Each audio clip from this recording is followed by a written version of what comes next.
만약에 제게 신명기를 2장으로 요약하라고 말한다면 29장과 30장으로 말씀을 요약할 수 있을 것 같습니다. 29장과 30장은 이 모세의 설교의 결론 부분이기 때문에 그렇습니다. 이것을 우리는 모압 언약이라고 부르기도 합니다. 이름은 모압 언약이라고 부르지만 시내산 언약과 다를 게 없습니다. 갱신되는 내용은 없습니다. 다만 출애굽 2세대가 시내산 언약을 다시 받아들인다는 의미에서 이것을 모압 언약이라고 부릅니다. 이 모압 언약은 본 언약을 호소하기 전에 이스라엘을 출애굽시키신 하나님의 행위를 회고하는 것으로 그 내용이 시작되고 있습니다. 29장 2절부터 한번 9절을 한번 읽어보겠습니다. 그런데 여기 이제 제가 읽어드릴 텐데요, 물과 기름처럼 섞이기 힘든 어떤 한 구절 말씀이 알박기처럼 들어가 있거든요. 한번 여러분 그것을 생각하면서 어떤 말씀이 그런 것인지 한번 생각하면서 들어보십시오. 모세가 온 이스라엘을 소집하고 그들에게 이르되 여호와께서 애굽 땅에서 너희의 목전에 바로와 그의 모든 신하와 그의 온 땅에 행하신 모든 일을 너희가 보았나니 곧 그 큰 시험과 이적과 큰 기사를 내 눈으로 보았느니라. 그러나 깨닫는 마음과 보는 눈과 듣는 귀는 오늘까지 여호와께서 너희에게 주지 아니하셨느니라. 주께서 40년 동안 너희를 광야에서 인도하게 하셨거니와 너희 몸의 옷이 낡아지지 아니하였고 너희 발의 신이 헤어지지 아니하였으며 너희에게 떡도 먹지 못하며 포도주나 독주를 마시지 못하게 하셨음은 주는 너희의 하나님 여호와이신 줄을 알게 하려 하심이니라. 너희가 이곳에 올 때에 헤스본 왕 시온과 바산 왕 옥이 우리와 싸우려 나왔으므로 우리가 그들을 치고 그 땅을 차지하여 르우벤과 갓과 므낫세 반 지파에게 기업으로 줬나니 그런즉 너희는 이 언약의 말씀을 지켜 행하라. 그리하면 너희가 하는 모든 일이 형통하리라. 지금 모세는 하나님께서 구원하신 그 역사를 회상함으로 지금 구원의 은혜를 일으켜서 그 힘으로 언약의 말씀을 너희들이 힘써 지켜야 돼 라고 이렇게 외치는 이 흐름이죠. 그렇죠? 근데 그 흐름에 좀 어울리지 않는 구절이 몇 절입니까? 제가 볼 때 4절입니다. 큰 시험과 이적과 큰 기사를 봤으나 깨닫는 마음과 보는 눈과 듣는 귀는 오늘까지 여호와께서 너희에게 주지 아니하셨느니라 라는 이 말씀이 너무 이상하지 않습니까? 하나님의 은혜로운 구원의 사역에도 불구하고 40년 동안 이스라엘 백성들이 보인 실패를 드러낸 말씀입니다. 그런데 표현이 조금 이상하죠. 하나님이 깨닫는 마음과 보는 눈, 듣는 귀를 오늘까지 주지 않아서 이스라엘 백성이 실패한 것처럼 비춰지는 그런 말씀이기도 합니다. 근데 사실 이 말씀, 오늘 이 말씀은 앞에 신명기 8장 2절로 5절에서도 이와 비슷한 말씀을 주셨습니다. 한번 그 말씀을 한번 볼게요. 한번 들어보십시오. 내 하나님 여호와께서 이 40년 동안 내게 광야 길을 걷게 하신 것을 기억하라. 이는 너를 낮추시며 너를 시험하사 내 마음이 어떠한지 그 명령을 지키는지 지키지 않는지 알려 하심이라. 너를 낮추시며 너를 줄이게 하시며 또 너도 알지 못하며 내 조상도 알지 못하던 만나를 내게 먹이신 것은 사람이 떡으로만 사는 것이 아니요 여호와의 입에서 나오는 모든 말씀으로 사는 줄을 내가 알게 하려 하심이니라. 이 40년 동안 내 의복이 헤어지지 아니하였고 내 발이 부르트지 아니하였느니라. 너는 사람이 그 아들을 징계함 같이 내 하나님 여호와께서 너를 징계하시는 줄 마음에 생각하고 내 하나님 여호와의 명령을 지켜 그의 길을 따라가며 그를 경외할지니라. 8장에서는 40년 동안 실패를 통해 이스라엘 백성을 하나님이 낮추셨다고 말씀하고 있습니다. 사실상 이스라엘 백성이 스스로의 실력으로 하나님의 명령을 지킬 수 없다라는 걸 여실히 느끼는 것이었죠. 그게 낮아지는 마음이죠. 거듭해서 실패하지만 하나님은 아들을 징계함 같이 자식을 징계함 같이 이스라엘 백성을 징계하신 역사가 40년이었다는 것을 말하고 있습니다. 그래서 그것을 생각하면 내 하나님 여호와의 명령을 지켜 그의 길을 따라가며 그를 경외할지니라. 경외할 것이다. 이런 말씀이 이어지는 것이죠. 이 말씀을 29장 4절과 한번 겹쳐서 한번 생각해 보십시오. 그러면 질문이 생깁니다. 아마도 이런 질문일 것입니다. 하나님은 그 백성에게 깨닫는 마음과 보는 눈과 듣는 귀를 한 4년 속성으로 주실 수 있을 것 같은데, 아니면 실패하지 않고 단번에 그 마음, 그 깨닫는 마음을 주셨으면 좋았을 텐데 왜 40년 동안 그 헛발짓을, 저 이스라엘 백성의 헛발짓을 다 참고 그리고 징계하고 왜 징계할까? 우리가 만약에, 우리 부모님들 다들 대부분 부모이신데요, 만일 우리 모두에게 이런 실력이 있다고 생각해 보십시다. 우리 아이들이 미운 4세? 미운 몇 살이라고 하죠? 3살? 아니면 그 전에 아이들을 철들게 만들 수 있는 실력이 있는 거예요. 그런 실력이 있다면 우리는 아마도 4살 전에, 3살 전에 아이들을 철들게 만들어 버릴 거예요. 그러면 너무 편하고 좋잖아요. 지금 그런 상황인 것이죠. 근데 이런 지금 이 질문, 방금 이 질문을 가지고 29장과 30장 여러분 한번 오늘 통독할 때 꼼꼼히 한번 읽어보십시오. 29장 분위기가 심상치 않습니다. 아까 말했죠. 지금 분위기는 이제 모압 언약을 새롭게 맺고 이제 가나안 땅에 들어가야 되는 상황이라는 걸 이해하셔야 돼요. 하여튼 모세가 그 언약을 지금 갱신하면서 깨닫는 마음과 보는 눈과 듣는 귀는 오늘까지 너희에게 주지 않았다, 여호와께서 라고 지금 말씀하고 있습니다. 이 말은 무슨 말이냐면 이 세대들에게 너희도 너희 조상과 별반 다르지 않다, 너희의 마음이 그렇게 다르지 않아 라고 이렇게 말하고 있습니다. 이어지는 내용은 온통 언약을 지키지 않으면 받게 될 저주 리스트가 계속 이어집니다. 이거 지금 분위기 좋게 만들어가지고 언약 지키는, 좀 신바람 나게 만드는 분위기 만들어야 되는데 언약 못 지킬 거라는 거예요. 그때 받게 될 것을 리스트를 말해요. 29장 16절로 21절은 개인에게 임할 저주 목록이고요, 29장 22절로 28절은 공동체에게 임할 저주 목록이 계속 이어집니다.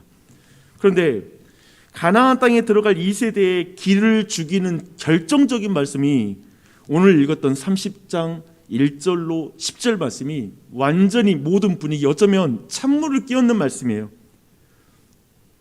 지금 가나안 땅에 들어가는 이들과 모압 언약을 맺으면서 이후 세대들이 언약을 지키지 못하게 될 것이라는 걸 말하는 구절입니다. 상황입니다. 사실 포로 생활을 하게 될 거라는 걸 말하고 있어요. 가나안 땅에 이제 들어가는데 가나안 땅에서 쫓겨날 것을 먼저 말해요. 그렇게 될 거라고. 상상이 되세요? 특별히 31장 29절 보니까 정확하게 이렇게 말하고 있어요. 내가 알거니와 내가 죽은 후에 너희가 스스로 부패하여 내가 너희에게 명령한 길을 떠나 여호와의 목전에서 악을 행하여 너희의 손으로 하는 일로 그를 경노하게 함으로 너희가 후일에 재앙을 당하리라 하니라.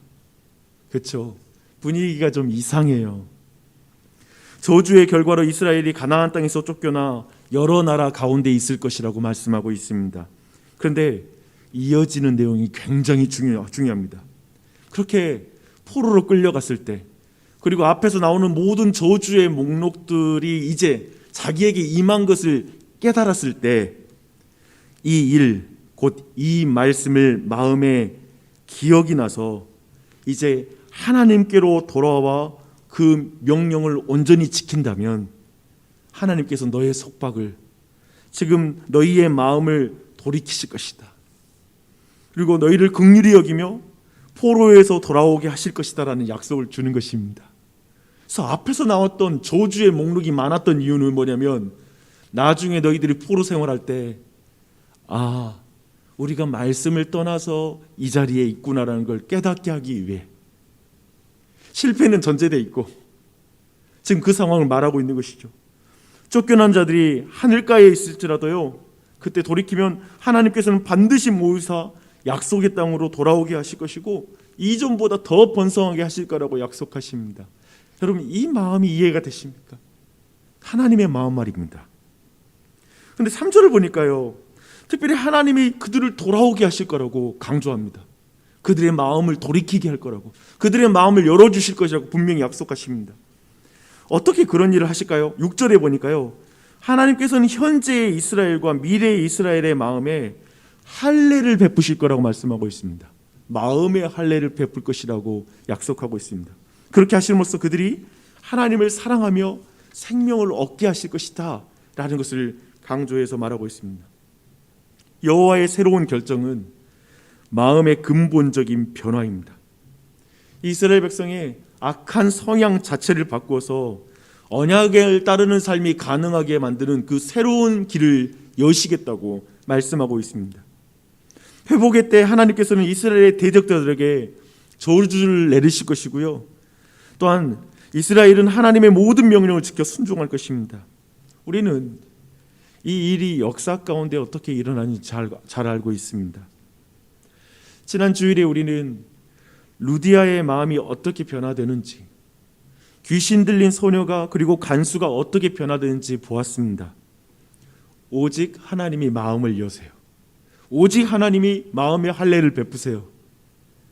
그리고 특별히 주의 말씀, 예수 그리스도의 말씀, 즉 예수님이 죄인을 대신해서 죽으신 것을 믿는 자의 마음에 성령님이 거하심으로 그 근본적인 변화가 일어나는 걸 우리는 확인할 수가 있습니다. 그런데 역사는 대강 이렇게 흘러가요. 오늘 말씀은. 하지만 이 말씀은 우리에게 좀 많은 것을 좀 생각하게 만드는 본문입니다. 지금 언약을 맺는 이스라엘 백성의 입장에서는 후대에 있을 배교와 가나안에서 추방을 먼저 예고받고 있는 장면입니다. 너희에게 말씀을 지킬 실력이 없다라는 것을 지금 듣고 있는 거예요. 그리고 언약을 지키면 복을 받고 안 지키면 벌을 받는데 결국에는 포로로 끌려갈 것이라는 그 결론을 듣고 있습니다. 이해가 잘 안 되는 구조죠. 하나님의 입장에서 실패할 것을 알면서 언약을 계속 지키라고 강조하는 것도 좀 이상한 일이고, 이 모든 것은 우리 편에서도 잘 이해가 안 됩니다. 사람들의 편에서도 어차피 지킬 수 없는 명령을 왜 주시지? 어차피 우리 실패할 걸 알면서 왜 또 그걸 들어가서 지키라고 이렇게 강요하지? 왜 또 못 지킬 수준으로 말씀하시면서 못 지키면 때린다고 말하지? 왜 또 포로로 끌려간다고 말하지? 아니, 이왕에 구원하셨으면 더 능력을 많이 주셔가지고 다 말씀 지킬 수 있게 해주시던지 왜 능력은 이렇게 안 주시면서 어정쩡하게 우리를 이렇게 이런 일 가운데 이끄신다고 하는 것이지? 사실 수없이 많은 그리스도인들이 오늘날 말씀드리면서 표현하는 표현들입니다. 왜 그러시지? 그래서 하나님을 원망할 때가 있습니다. 신앙생활을 할 때 말씀에 순종하면 당연히 기쁨을 경험하게 될 것입니다.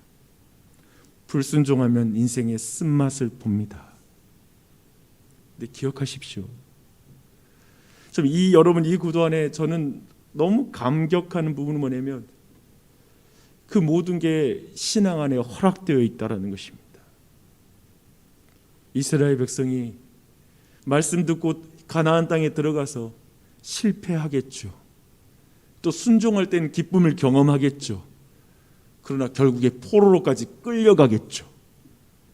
근데 포로로 끌려가는 것까지도 하나님의 품 안에서 허락되어 있습니다. 이 어마어마한 의미를 잘 기억하십시오. 이게 하나님의 사랑입니다. 우리 신앙생활할 때 잘못하면 매 맞겠지요. 징계를 받겠지요. 때로는 어두운 인생의 터널을 통과할 수 있겠죠. 근데 거기서도 하나님의 자녀란 말입니다. 하나님의 품에서 떠난 것이 아니란 말입니다. 신기하게 우리에게는 질문이에요. 하나님이 이스라엘 역사 속에 그 과정을 걸어갔어요. 지겹게 매 때리면서 말도 안 듣는데 그 과정을 다 걸어요. 여러분, 계속 잔소리하는데 말 안 듣는 아이 붙잡고 포기를 못하는 게 부모예요. 그걸 잊지 마세요. 하나님이 그런 분이세요. 그러니까 우리가 지독하게 말하는데 너 날 들어? 꼭 지켜야 돼. 알아. 이 아이가 꼭 넘어질 것을. 근데 그 말을 꼭 반복해. 실패할 거 알면서도 또 말해. 이제 어느 정도 실력 검증됐으면 이제 됐다. 어차피 실패할 테니까 말도 안 해. 너 그냥 친해 그렇게. 이렇게 말할 법이 있는데 부모는 안 그래. 애가 실패해도 또 말해요. 그리고 중요한 건 뭐냐면 정말 그 과정을 그냥 같이 걸어가요. 심지어는 이스라엘 백성이 저 이방 땅에 끌려갈 때 하나님의 명예가 더럽혀지잖아요. 근데 하나님의 이름을 그 이스라엘 백성과 함께 묶어버렸어요. 기꺼이 같이 포로로 끌려간다. 너와 함께 불명예를 당하겠다.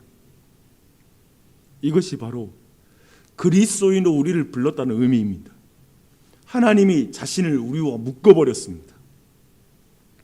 그래서 기꺼이 우리와 함께 포로 생활하세요. 한국교회가 욕먹어요? 하나님 같이 욕먹으세요. 그냥 묶어버렸어요. 근데 기억할 건 뭐냐면 그래도 포기하지 않는 거예요. 그래서 우리가 이 불명예를 당하는 순간에도 고통스러운 현실 속에서 경험할 거 뭐냐면, 성경 뭐냐면 그렇게 저주의 목록을 많이 기록한 거 뭐냐면, 그때 이 말씀 기억해라. 너희들이 그런 상황이 처한 이유가 뭔지 기억해라. 그때 나 기억하고 돌이키면 나는 언제든지 너희들을 안아줄 거야. 난 너희 곁에 있어. 모든 걸 회복할 거야. 라는 걸 말씀하고 있는 것입니다.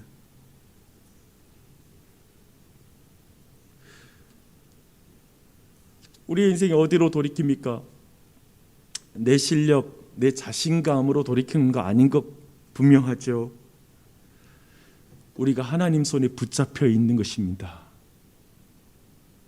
하나님 안에 있습니다. 주님이 내 마음을 여셨구나. 주님이 내 마음을 붙잡고 계시구나. 주님의 거대한 손을 내가 벗어날 수 없구나. 그렇게 오늘 뭐 지켰다 안 지켰다라는 차원을 넘어가는 거예요. 당연히 지키고 싶죠. 참된 그리스도인은 오늘도 주님 뜻대로 살고 싶은 그 열망이 어마어마한 거예요. 근데 넘어질 것이 두려워하면서 벌벌 떨 수는 없다는 거예요. 그분의 모든 사랑 안에 지금 잠겨 있거든요. 그러니 오늘 이 한날도 용기를 가지십시오. 여러분, 사실은 상상할 수 없는 하나님 아버지를 여러분이 믿고 있는 것입니다. 그 하나님 품에 있는 걸 기억하며 그냥 부지런히 사세요. 용기 있게 사세요. 도전하다가 실패하세요. 그래도 돼요. 저 한번 몇 년 돌아보십시오. 한번 한 5년, 10년, 40년 한번 돌아봐요. 그곳에서 하나님이 여러분을 떠나시나 보세요. 안 떠나세요. 그곳에도 하나님 가 계세요. 포로로 끌려간 그 자리에 다니엘과 하나님 함께 하세요. 불구덩이에 들어가 보세요. 불구덩이에 하나님이 계세요. 나랑 같이 울고 있고, 나랑 같이 그 과정을 거치고 있고, 나랑 함께 동행하세요. 이 하나님 우리 하나님이세요. 그럼 됐지 않습니까? 그렇게 주님과 동행하는 이 한날 되시길 바랍니다. 그 복음의 은혜를 생각하면서 이 아침 날 사랑하심 생각하면서 기도하세요.